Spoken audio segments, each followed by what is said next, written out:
Picture two countries with almost the same constitution. In one, the legislature debates openly, the executive enforces laws fairly, and the judiciary checks abuses of power. In the other, the legislature is a rubber stamp, the executive rules unchecked, and the judiciary bends to political pressure.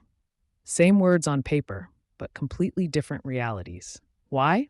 Because institutions are not just structures, they are the living engines of political life. Welcome back to the Learning Studio.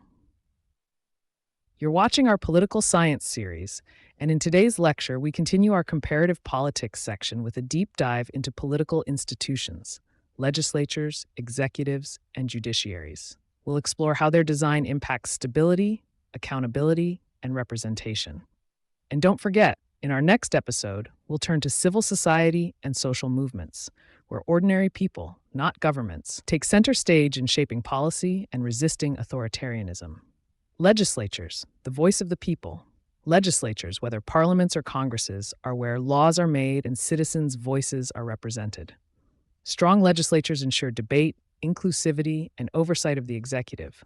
Weak or controlled legislatures, however, can silence opposition and reduce democracy to a mere formality.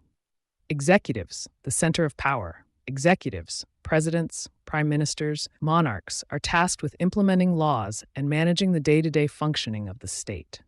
The balance of power between executive and legislature often decides whether a system is parliamentary, presidential, or hybrid. Overly powerful executives risk authoritarianism, while weak ones may paralyze governance. Judiciaries, the guardians of justice, independent courts uphold constitutions, interpret laws, and check both legislatures and executives. A judiciary free from political interference is essential to protect citizens' rights. When courts become politicized, rule of law collapses and democracy suffers. Why institutional design matters.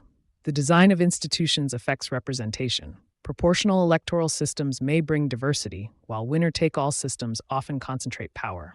Checks and balances determine stability. Too much concentration risks dictatorship. Too much fragmentation risks gridlock.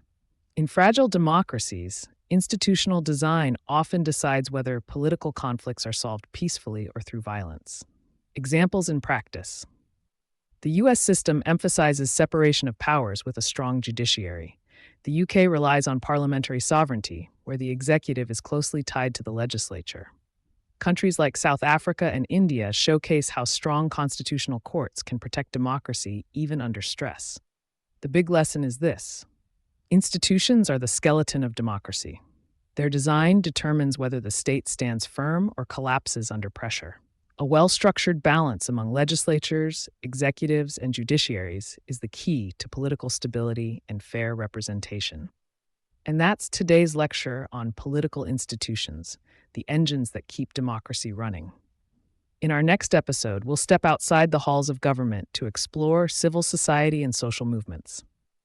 How do citizens, activists, and grassroots organizations shape policy, resist authoritarianism, and even topple regimes? That's where politics becomes truly alive. This is the Learning Studio, where learning never stops. See you in the next episode.